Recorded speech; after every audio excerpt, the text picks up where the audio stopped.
உடைந்தது India கூட்டணி. புதுச்சேரி நிலவரம் என்ன? புதுச்சேரி தேர்தலில் காங்கிரசுக்கு 16 தொகுதிகள், திமுகவுக்கு 14 தொகுதிகள் என்று இந்தியா கூட்டணியில் முடிவானது. அதில் உள் ஒதுக்கீடாக இந்திய கம்யூனிஸ்ட் விசிகாவுக்கு தலா ஒரு தொகுதியை திமுக வழங்கும் என்று அறிவிக்கப்பட்டது. ஆனால் திமுக, விசிக, கம்யூனிஸ்டுகள் போட்டியிடும் தொகுதிகளில் காங்கிரஸ் சார்பில் மனு தாக்கல் செய்யப்பட்டது. இதையடுத்து திமுக, காங்கிரஸ் இடையே சமரச பேச்சுவார்த்தை நடத்தியும் எதுவும் நடக்கவில்லை. இந்த நிலையில் வேட்பு மனுக்களை திரும்ப பெற காலக்கெடு முடிந்துவிட்டது. தற்போது காலப்பட்டு, ராஜ்பவன், மங்களம், திருபுவனை, காரைக்கால் ஆகிய 5 தொகுதிகளில் திமுக, காங்கிரஸ் கட்சிகள் நேரடியாக மோதுகின்றன. அதே போல உழவர்கரை, உசுடு, நெட்டப்பாக்கம், ஏனாமில் விடுதலை சிறுத்தைகள் கட்சியை எதிர்த்து காங்கிரஸ் போட்டியிடுகிறது. இதற்கு மத்தியில் தட்டாஞ்சாவடி, உழவர்கரை ஆகிய 2 தொகுதிகளில் மனு தாக்கல் செய்திருந்த இந்திய கம்யூனிஸ்ட் தட்டாஞ்சாவடியில் மட்டும் வாபஸ் பெற்றுள்ளது. உழவர்கரையில் போட்டியிடுகிறது. இது குறித்து இந்திய கம்யூனிஸ்ட் மாநில செயலாளர் சலீம் கூறும்போது, இந்த தேர்தலில் திமுக, காங்கிரஸ் கட்சிகளுக்கு புதுச்சேரியில் எங்களின் ஆதரவு இல்லை.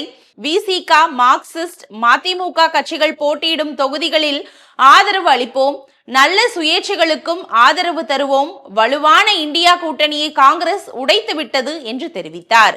அதே போல கூட்டணி குழப்பத்தால் மார்க்சிஸ்ட் கம்யூனிஸ்ட் லாஸ்பேட்டை, திருபுவனை ஆகிய 2 தொகுதிகளில் தனித்து போட்டியிடுகிறது. இது தொடர்பாக மார்க்சிஸ்ட் கம்யூனிஸ்ட் புதுச்சேரி மாநில செயலாளர் ராமச்சந்திரன் பேசும்போது, இந்தியா கூட்டணி கட்சிகளை இணைத்து செல்ல திமுக, காங்கிரஸ் இரண்டுமே தவறிவிட்டன. இந்திய கம்யூனிஸ்ட் போட்டியிடும் தொகுதியில் ஆதரித்து பிரச்சாரம் செய்வோம். விசிக, மதிமுக, தேமுதிக கட்சிகளுடன் இணைந்து தேர்தல் பணியாற்ற தயாராக இருக்கிறோம் என்று தெரிவித்தார். இதனிடையே மார்க்சிஸ்ட் கம்யூனிஸ்ட் அரசியல் தலைமை குழு உறுப்பினர் கே பாலகிருஷ்ணன் கூறும்போது, புதுச்சேரி தேர்தல் மட்டுமல்ல, பல தேர்தல்களில் கூட்டணியே அமைந்தாலும் கூட அந்த கூட்டணியில் இருப்பவர்களே சில நேரங்களில் விலகி தனித்து நின்று போட்டியிடுவதை பார்க்கின்றோம். அந்த அடிப்படையில் இங்கு நிற்கின்றனர். காங்கிரஸ், திமுக விட்டு கொடுக்காததால் கூட்டணியே வலுவானதாக இல்லாமல் பலவீனமாகிவிட்டது. ஆனால் பாஜக, என்ஆர் காங்கிரஸ் கூட்டணியை வீழ்த்த மக்கள் தெளிவாக இருக்கிறார்கள். என்ஆர் காங்கிரஸ் பாஜகவை வீழ்த்துகின்ற வலுவான வேட்பாளர்களை மக்கள் வாக்களித்து வெற்றி பெற செய்வார்கள் என்று நம்பிக்கை தெரிவித்தார்.